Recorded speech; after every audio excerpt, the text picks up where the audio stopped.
Is today the 25th already? Yes. The Dodson Trio will be here tonight. So don't forget that.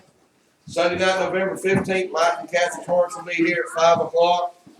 November the 22nd, Mission Sunday. Brother Luther Spivey will be here all day that Sunday preaching. So I'm looking forward to that. Amen. I talked to Brother Luther last night, or yesterday, and Brother Luther was informing me about Mexico with the hurricane that just went through. He's going to pinpoint it out on the map when he's here that Sunday morning. He's going to tell all about where they go in Mexico. So I told him about the map, and he said, well, I can show you. 28 or 29, maybe 30 churches now started in Mexico. Well over 100,000 souls saved in Mexico. And not a single church was damaged. But the national pastor there, Brother, I think it's Gomez, be praying for him. His dad passed away this past week, the national pastor.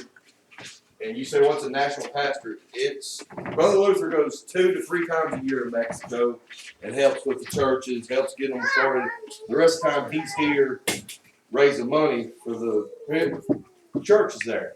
And he'll go start a church, and they got a Bible college there. And what they're doing is they're teaching the natives from that country the King James Version, because what they've been taught their whole life is Catholicism. Yep. And by doing that, when one's ready to move up, they move up to the next step. You get what I'm saying? They move up to pastor in the church, and they become a national pastor. And that's how it works down there. They got a Bible college down there. But Victor Cruz is his name, not Gomez, Victor Cruz. So do pray for him, amen, as he's doing with his dad passing away. But I'm thankful for all God's doing. Yeah. We're going to have a meeting at 4:30 today before service on Christmas play. We're going to do one. This is the latest we've ever started on one. I'll just get with everybody in person because the group will be here setting up tonight. So I'll just go to each and every one of you and talk to you. If you want to do a Christmas play, we'll do it. But do remember all this coming up. Remember JD's surgery coming up. Pray for Sherry Wednesday as she goes to urologist. They're trying to figure out what's going on with her. So be much in prayer this morning on every hand. Amen. There's something else I want to say now. I can't remember what I want to now. So Bob Dooms. Yes. I'm glad y'all got a better memory than I do. As you all know, Bob Dooms' store, the original store on Hayward Road, got condemned and got shut down. Bob Dooms is strictly King James Version store. Our church has an account with them. Well, they were able to locate and open back up. I thank God for that. And the place is 1251 Smoky Park Highway. That's in Candler. If you don't know where it is, Candler Feed and Seed is in the same shopping area as there. Napa Auto Parts is in the same shopping area. It ain't even a mile from where my shop is that I work out of. So it's right there in that same location. I'm thankful for that, Brother Josh. And because there, when it got shut down, there was not much for people to go to. Amen. But I'm gonna ask Brother Kenny to come on and open us up the song this morning. All right, you guitar players and bass players, come on. I get to take a break this morning. Hey, man.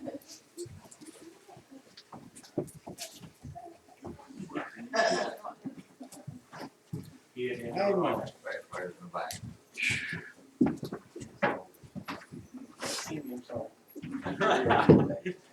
If I built this any shorter, it'd be like a plus sign.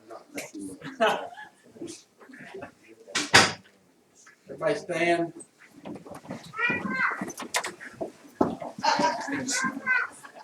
There you stand.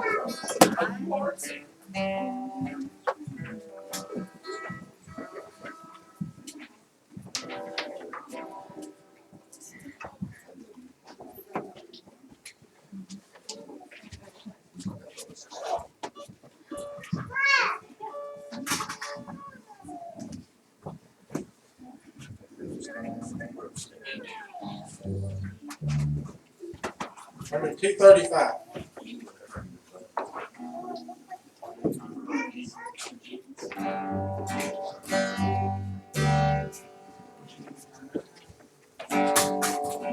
Once like a burning with I dwell, no freedom from my sorrow I feel. But Jesus came and this stands in me.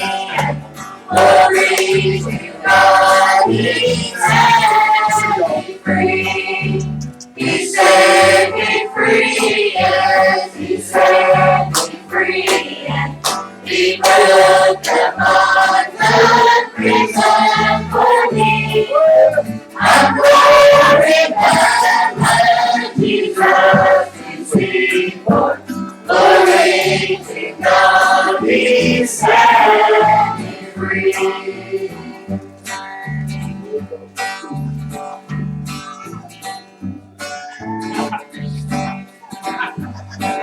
And running higher each day, darkness of night will fade away.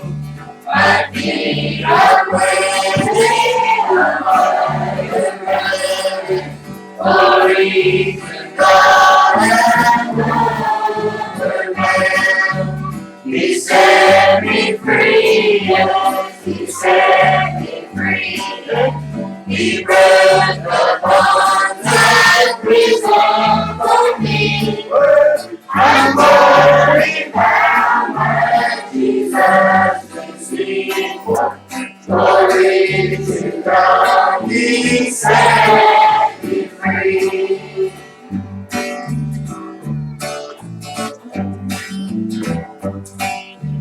Goodbye to sin and sacrifice. Other the world's after me around. Daily I'm working, I'm praying to glory to God, I'm glory. He set me free, yes, He set me free. He broke the bonds that prison for me. I'm going back, my Jesus is before. Glory to God, He set me free. Hey, number 120 right there.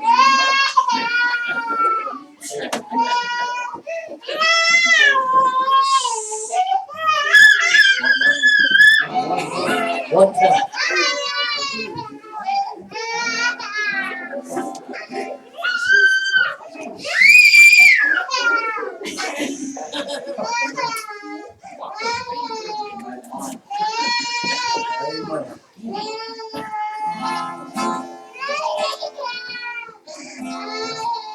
I heard an old story how a Savior came from glory, how He gave His life on Calvary to save a wretch like me.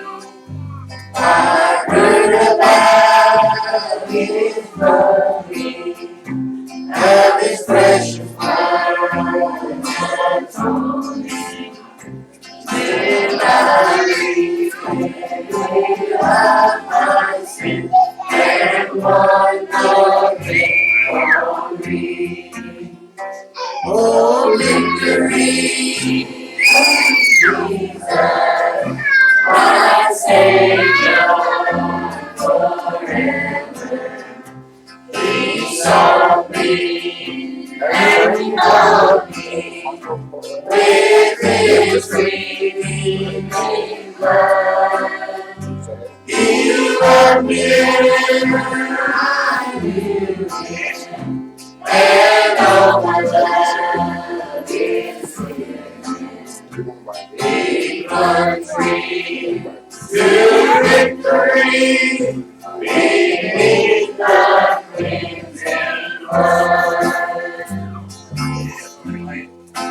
I've heard about His healing, of His cleansing mighty will. How He made the rain to water again, and caused the blind to see. And then I cried to Jesus, come and heal my broken spirit. And somehow Jesus came and brought to me the victory. Oh, victory in Jesus, my Savior forever. He sought me and He bought me with His redeeming blood. He loved me ere I knew Him, and all my life is through Him. He plunged me to victory beneath the cleansing flood. I heard about the mission He has built for me in glory, and I heard about the streets of gold beyond the crystal sea, about the angels singing, and the old redemption story, and some sweet day I'll sing up there the song of victory. Victory in Jesus, my Savior forever. He sought me and He bought me with His redeeming blood. He loved me ere I knew Him, and all my love is through Him. He plunged me to victory beneath the cleansing flood. Amen. Hey.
Everybody stand, take up our morning offering. It'll be coming around some change for children's offering. First offering. Father, we give you thanks. Take us all to you, Lord. Father, take the missionaries off the Father. Help to support these missionaries out preaching the gospel, Father. Yes. Father, we pray to help us to do God's will. That's in your name. Amen.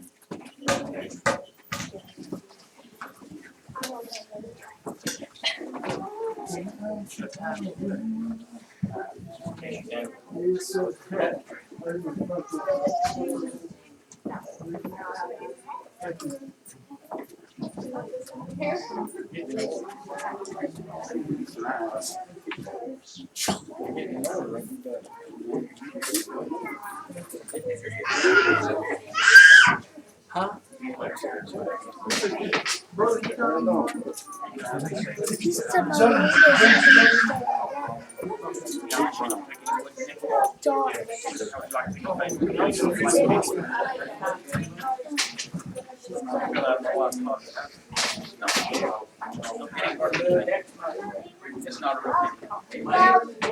Thank God. You be seated this morning. I'm glad I'm saved this morning. Man,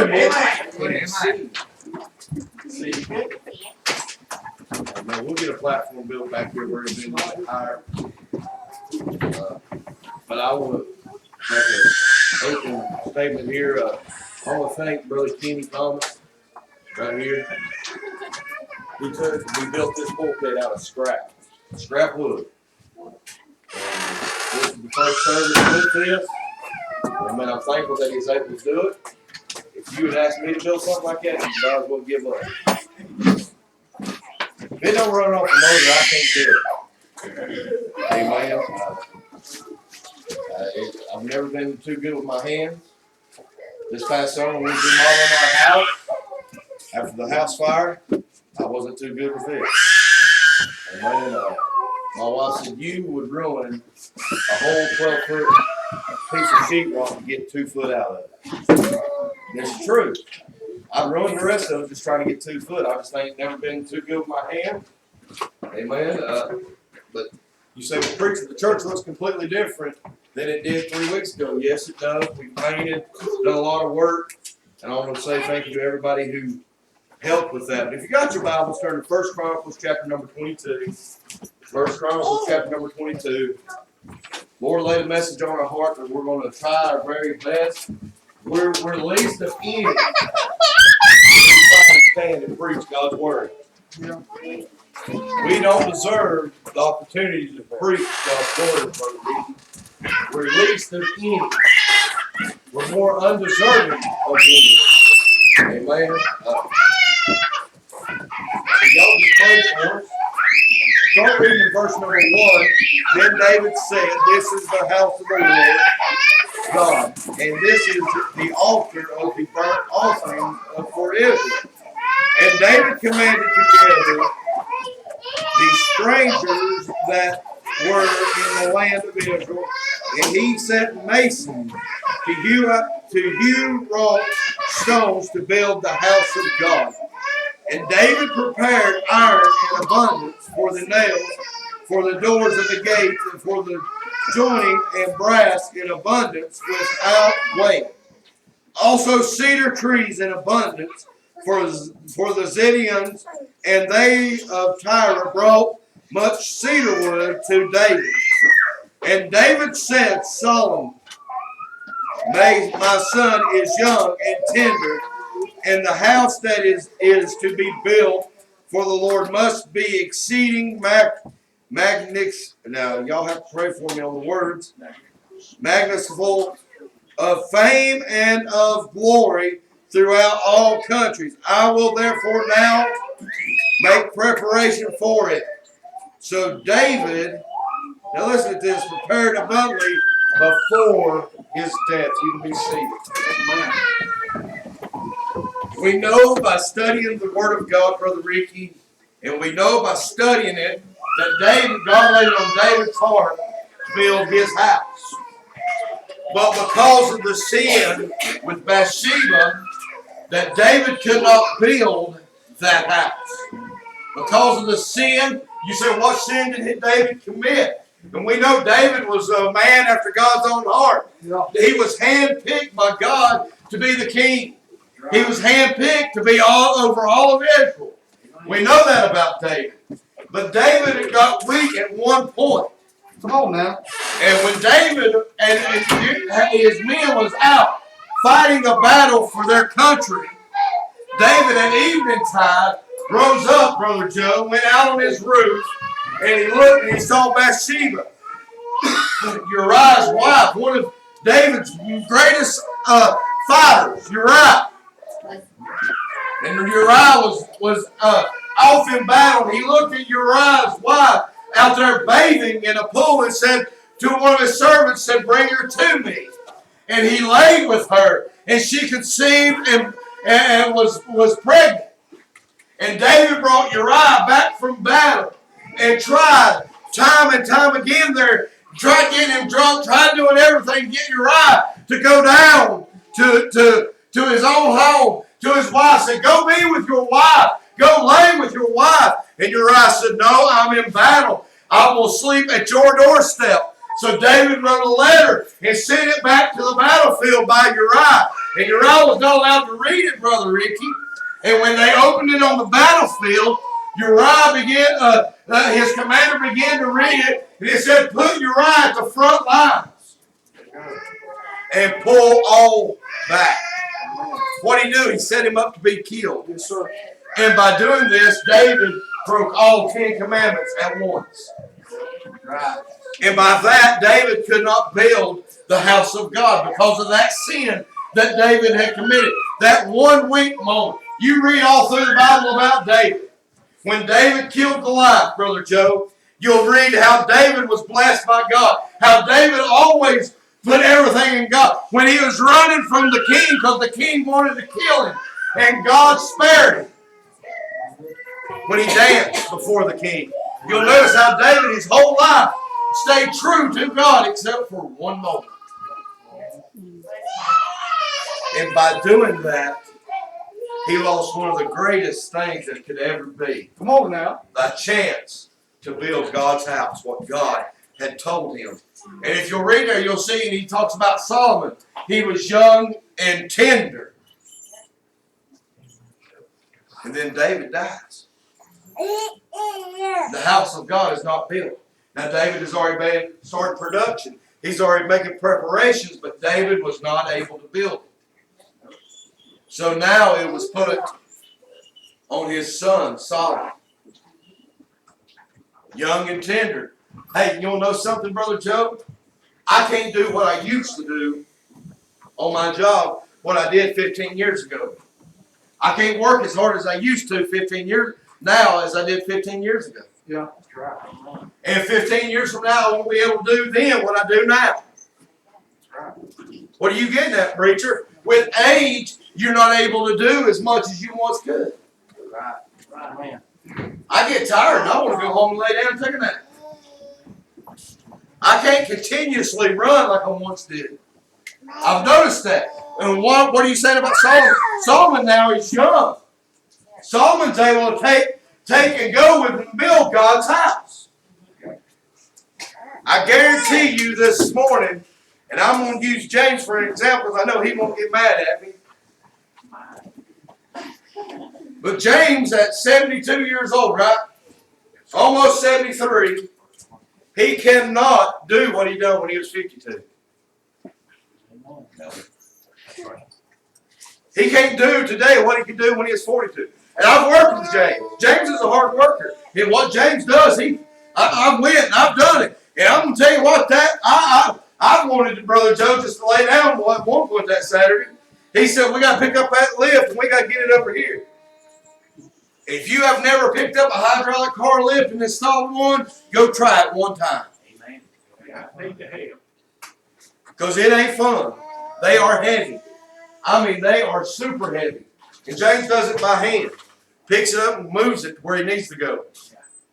And you're working on ladders, standing on ladders, trying to get everything run into place and bolt everything down. And it wasn't a bad day, don't get me wrong. I was tired. But I'm going to tell you this, when we walked out of that garage that day, I could look back and I could see what we had done. Yeah.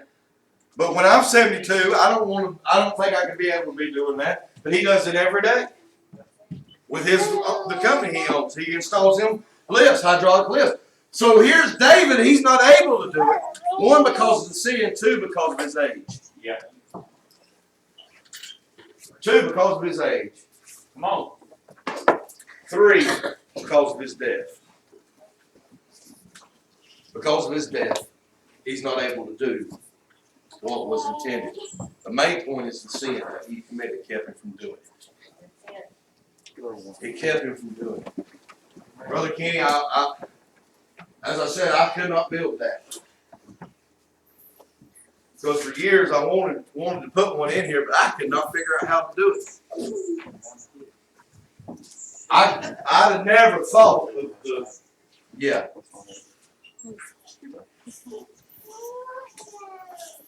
What are you getting at? I don't have that ability. Some people's got that ability. David was called to build God's house, but David lost that calling. See, your job, and boy, preacher, you're gonna get in trouble here. I might. But if you work a job, God give you that ability to do that job. Yes, sir. Some of you do different. I do grading work, and I love doing it. And God give me a good ability at it. I can run any big equipment our company has, and I can run it to finish. And God give me that ability. You might not be able to do what I do. My dad, Brother Joe, by trade, before he got disabled, was a meat butcher.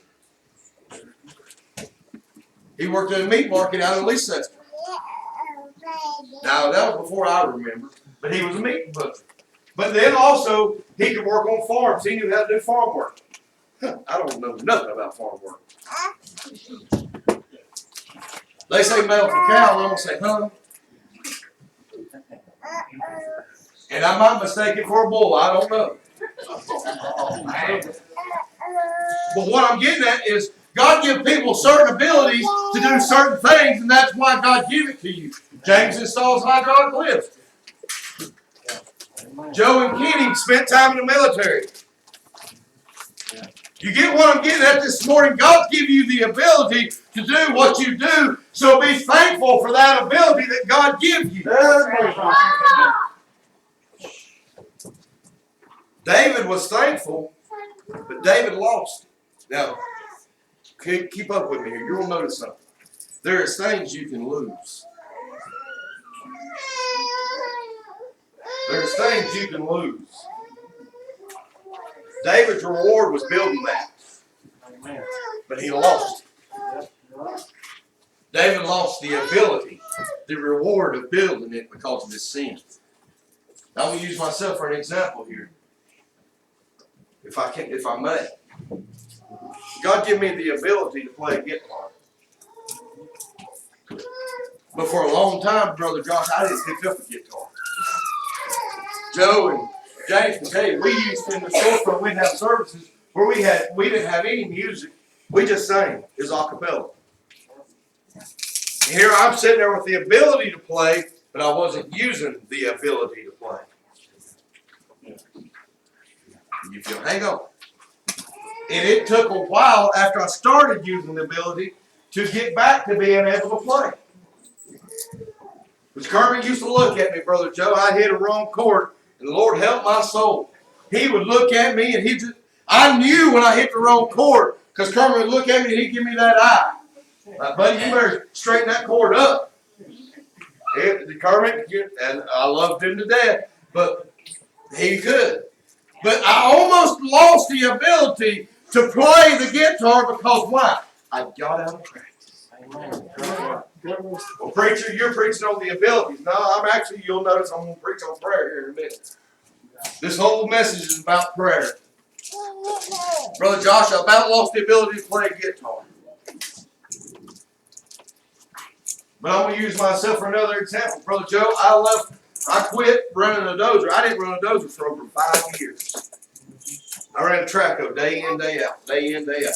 I didn't mind it. I had air conditioning in the summer, I had heat in the winter. I didn't mind running one. But the first time I went back on a dozer, Brother James, it was this. I couldn't keep that blade straight. I mean, I went out through there giving myself whiplash. Because why, preacher? I forgot the ability of how to work that blade. But then just give me a few minutes, Brother Joe, you know something? I'm back in practice.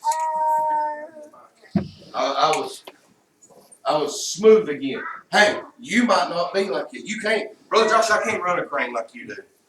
I cannot do it. And I definitely am not carrying sheetrock like you do. Amen. What are you getting at, preacher?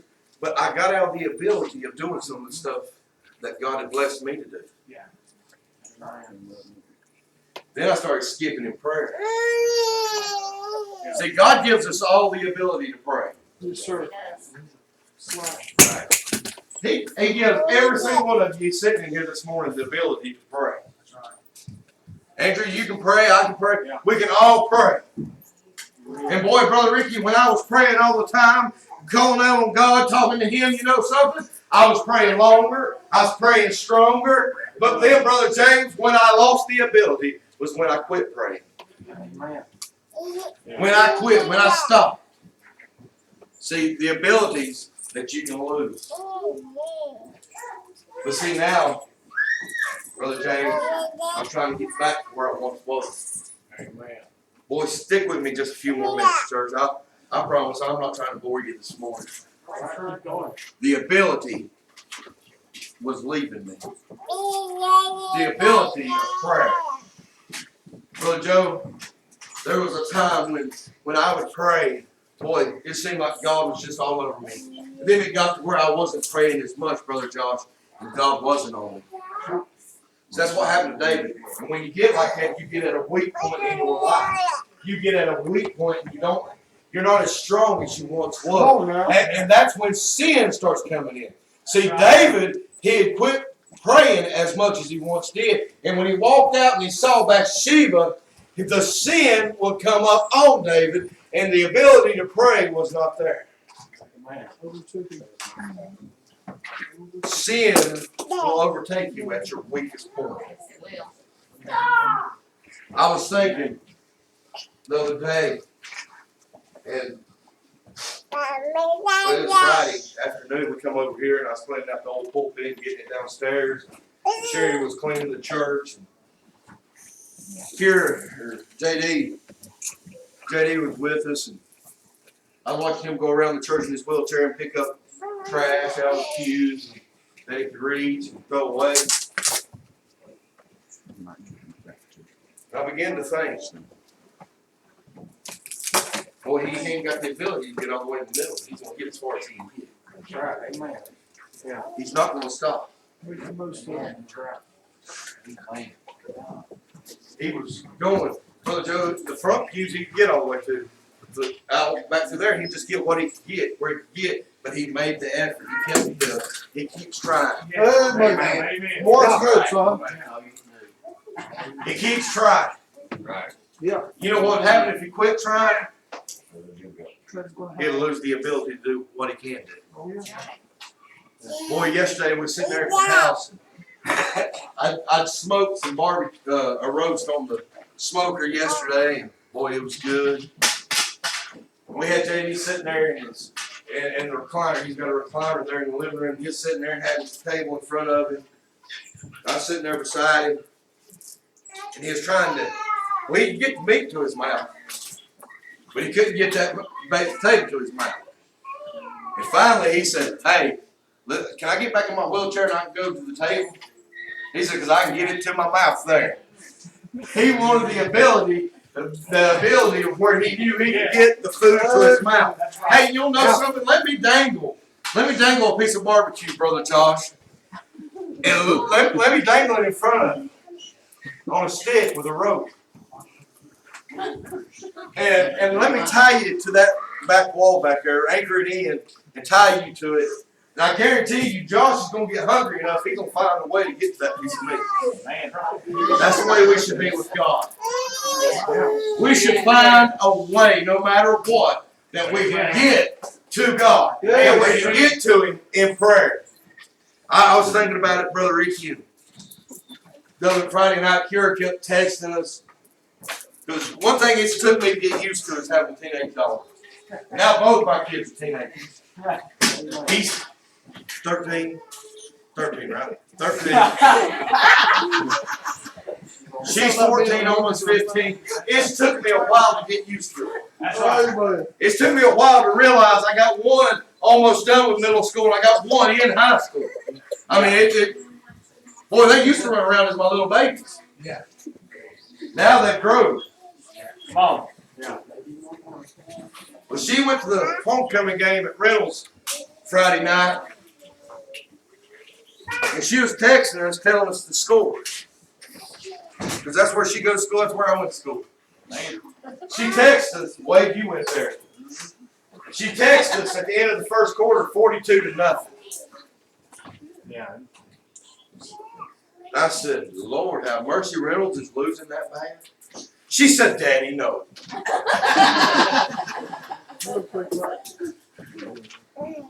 But McDowell kept trying. They kept trying. They kept putting the effort. Yeah. They went all the way into the fourth quarter, and it was 63-0 in the fourth quarter. But McDowell's still making an effort, still trying. They're still trying. Them young boys ain't giving up. You want to know something? They kicked 2 field goals in the fourth quarter. They finally got on the board. Final score 63-6. They'd have never got on the board if they didn't give up. Right. You can't give up.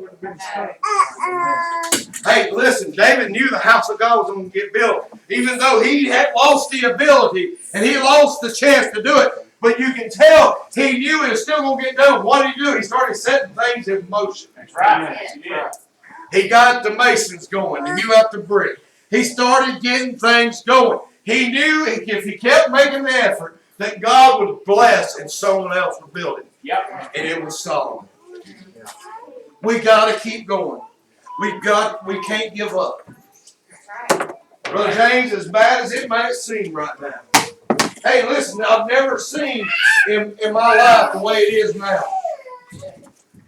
Women walking down the road holding hands, men walking down holding hands. I mean, it's just nasty. It's sickening. Yes, it is. But we can't give up. We can't give in. We need to be like that magistrate in Kentucky. We need to stand up and say, I'm not doing it. Man. Because when you give in, that means you give up. That's right. When you give in, you give up.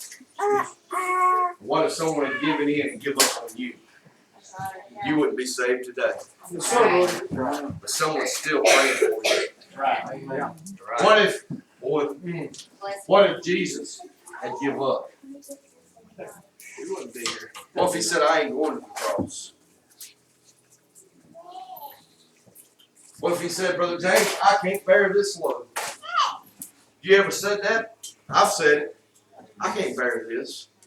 God, why did you put this on me? I can't bear this. Boy, I was on the brink of giving up. What if Jesus had said that? We'd be being most miserable.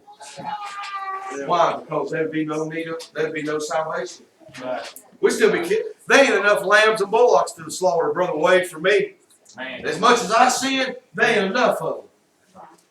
But Jesus didn't give up. He didn't give in. He kept going. He kept, though everyone, his own people, the Bible says he went to his own and they received him not. Right. They turned him away and said, we don't like you. We don't love you. We don't want you. I can imagine me walking up to my mom saying, I don't love you. I don't like you. I don't want you. I'd cry like a baby. Mommy, you don't love me. Well, preacher, that's what happened to Jesus. His mama didn't say it to him, but his own people did. Yeah. His own people. They said, we don't want you. But he didn't give up. Right. That's right. He went to the garden. And he got down to pray. The Bible says his sweat became his blood.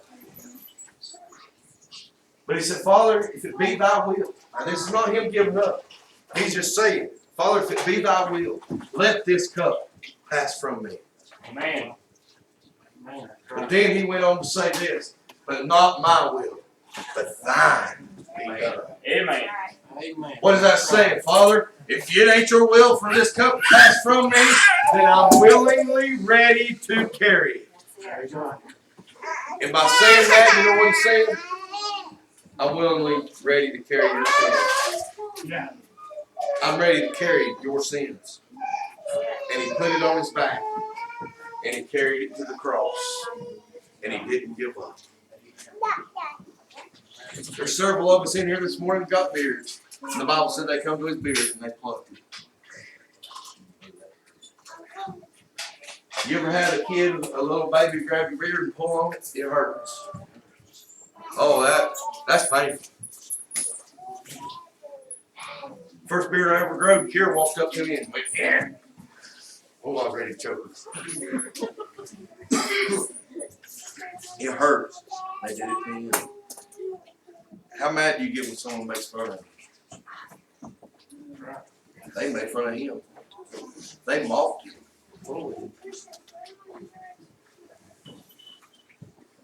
But he didn't give up. His own disciple, one that was supposed to be with him through the end, denied him 3 times, the Bible said. He said, I'll never deny you.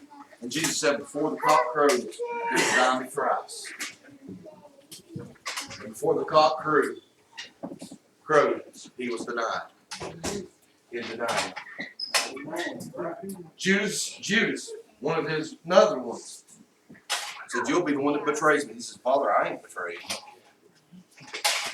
But for 30 pieces of silver, he betrayed him.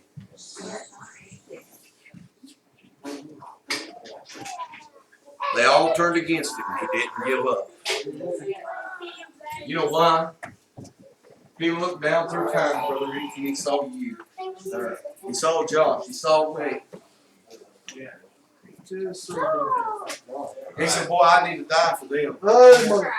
Listen, and I'm not bragging on this, but if there's ever one that deserved hell, Brother Josh, it was me. But if I could rebel against my dad, I rebelled. If I could have done anything against him, I did. Why would you do that, preacher? It's because it was driving down my throat religion. And it was driving God's word down my throat. You say, well, preacher, you do your children like that. Yeah, because I understand now why he done it. And why he didn't give up. And why the Wednesday night before he died, as I was sitting back there on that back pew, he pointed me out and said, remember my son, he's lost and on his way to hell. Amen. That's why. He done it out of love. He knew what I was facing. And Brother Josh, I ran as long as I could run. I went as far as I could go. And I deserved hell. Brother Joe, I deserved it. I give up on church. I give up on everything. I said, there's no use. Ain't no reason for it. I don't need it. But boy, I'm glad God had other reasons. I'm glad my dad didn't give up on me. I'm glad my mom didn't give up on me. I'm glad everyone that was praying for me didn't give up, Brother Joe. I'm glad Jesus didn't give up when he went to the cross. I'm glad he didn't give up. Why? Because of him going to the cross, I don't got to go to hell today. Amen. You're right. Because he made a way of escape, and he didn't give up. He didn't give up. He didn't give in. He didn't give up. He didn't give in. Didn't give up. Didn't give in. Have you ever give up on something? I guess if there's any in here that should give up, probably should be me and Wade in the boat. For years, we prayed for our grandpa, for our papa. We prayed. And still to this day, he's never got saved. Well, why don't you just give up, preacher? Then it ain't going to happen. He's 80-something years old. No, I'm not giving up. That's right. I'm not giving in. Because he didn't give up on me. That's right. But Marshall, when I was running, he didn't give up. Come on now. When I was trying to get away, he didn't give up. Me and Wade had a teacher in school. And me and Wade made it rough on that teacher. Miss Warner, bless her heart. She looked at me one Monday morning during class. I looked at her and I said, I'll never graduate high school. I said, I'll never get through it. And she said, if it's the last thing I do, you will walk across the stage and you will graduate. She said, I'm not giving up on you, Doug. I said, well, you might not be, but I've already given up. I said, I'm just waiting for my age hits and I can walk out that door and sign myself out. She said, by the time you turn 16, she said, I'll have your mind changed. I said, you will not. There is no way. I've given up. I'm not doing it. Guess what? A few years later, doing senior project, that age is done past, and I'm still there. And guess what? That teacher's still right with me. She done most of my senior project for me. Or not for me, but helped me with it. And the day I walked across the stage, grabbed my diploma, that teacher was standing at that bottom of the steps. She retired the next year. I guess I done her in. But she's standing there to give me a hug. She said, I told you I'm not giving up on you. She said, I've saw too many I've lost walk away because I give up. She said, I'm not giving up on you. You can make it. Joe, I'd give up. I might have graduated at the bottom of the class, but I did walk across the stage at AC Reynolds High School and grab my diploma and walk right out the door. That teacher didn't give up. She made a difference. Jesus didn't give up. He made a difference for you. Now let me ask you this. All of you that are parents this morning, would you ever give up on your child? Never. I'd never give up on my child. I'd never give up. Well, preacher, if your child went there and they've died, and you're trying to do CPR, there comes a point where you'd have to give up. Someone would have to grab a hold of them. I would still be sitting there doing CPR for my child until they yank me up and help me back. So I wouldn't want to give up. I wouldn't want to give in. Now, I know every parent here feels that way. And if you don't, something's wrong, you need to know. Yes, sir. Amen. I feel that way. I do it. I keep doing it. Well, preacher, I don't know CPR. I don't either. I do my very best at what I can do. Because I wouldn't want to give up and let my child pass away. Yes, sir. See, Jesus done that for you. He feels that way about you today. He's not going to give up. David didn't give up on the house of God being built. He got passed on, but he didn't give up. Jesus didn't give up on you. Amen. Right. Like you would never give up on your child. Oh, there's sometimes a child can make you want to pull your hair out. They get them teenage years and it's like, I know. My mom kept telling me, she said, son, you're going to hate it when your kids get to be a teenager. I don't hate it. Boy, I miss them days when they were little. That old saying, when they're little, they step on your feet. When they're older, they step on your heart. It's true, very true. First time they walk in the house with their boyfriend,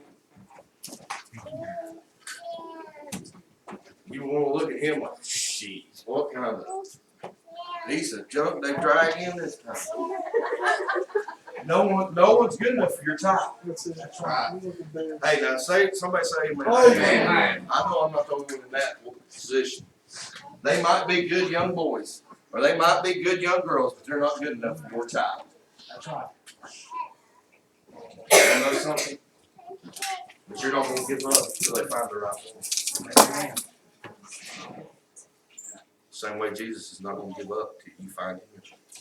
Right, amen. He's not going to give up. That time ain't been allotted yet, Brother John. That time ain't done. Come here. Boy, you walked up at the right time, bro. I'm going to use Emmy and then I'll close it. Emmy, February 21st, right? 2014. We'll say if she's born in 2015, boy, she's moving around pretty good. Was born, all kinds of trouble. That nickname has not left her. This is the new trouble. I'm just saying that we don't need to mess with that. But I was split between two places. Brother Kermit died the night before, the day before.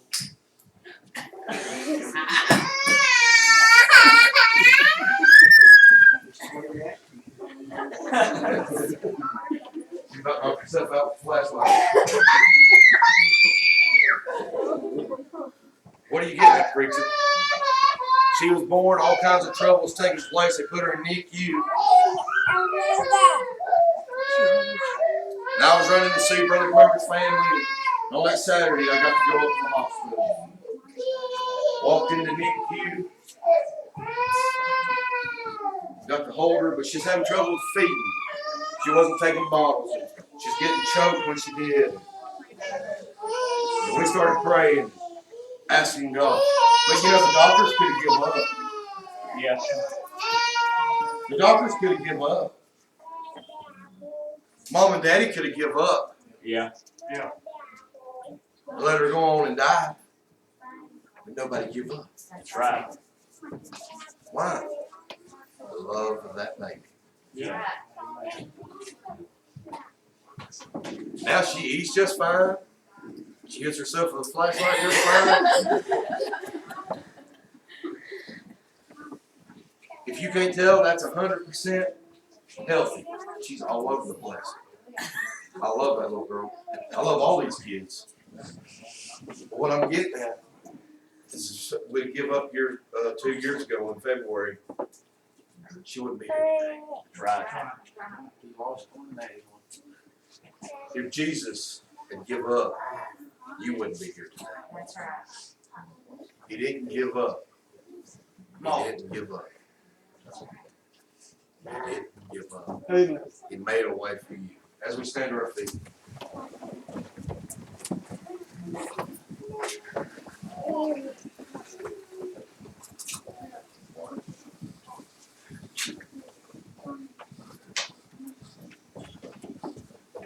God spoke to your heart this morning.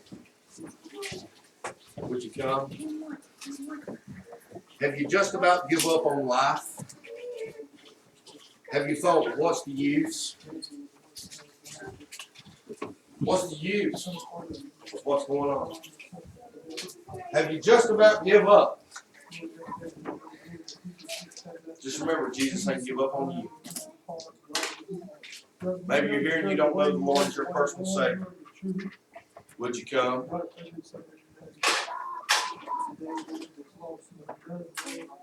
Would you come this morning?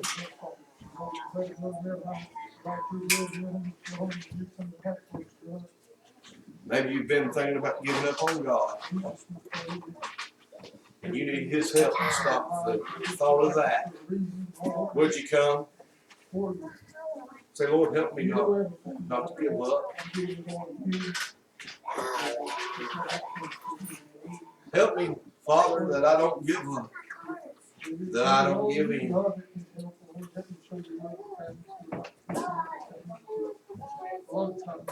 Maybe you got children that are lost. Or family that is lost.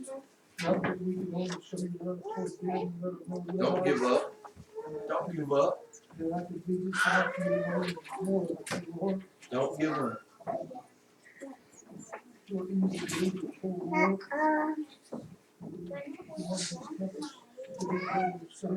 My Father, as we come today, Lord, I thank you, Lord, for your grace. I thank you for your mercy, Father. I pray, Lord, for God.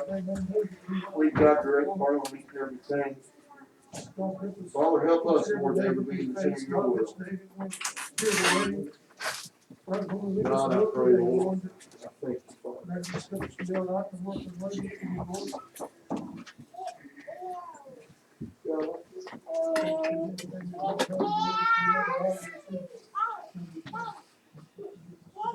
Lord, I pray, Father, in Jesus' name. Amen.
all good around.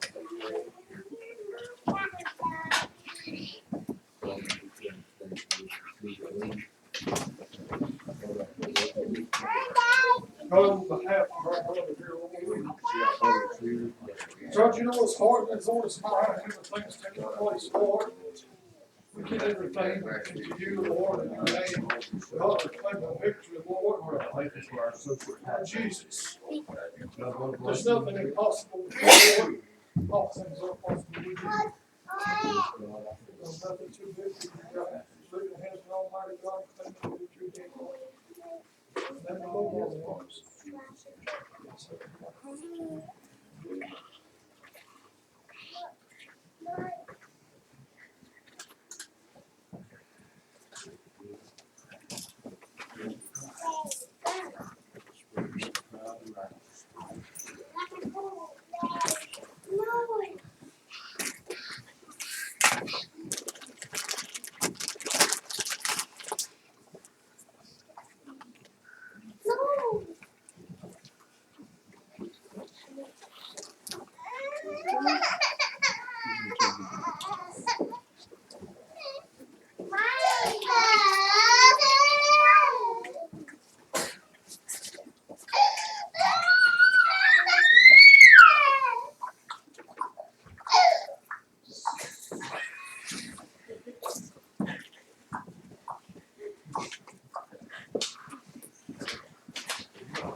Amen. All right. Don't forget tonight, 5 o'clock, church service. Adoption Trio will be here. I've never heard them sing, but I've been told they are great. So come hear them tonight. Go pray and come pray. And don't forget to tell someone about Jesus. Brother James dismisses in prayer. Thanks tonight for being here with us, guiding us here, Lord. Pray and ask for your blessings as we go home, bring us back.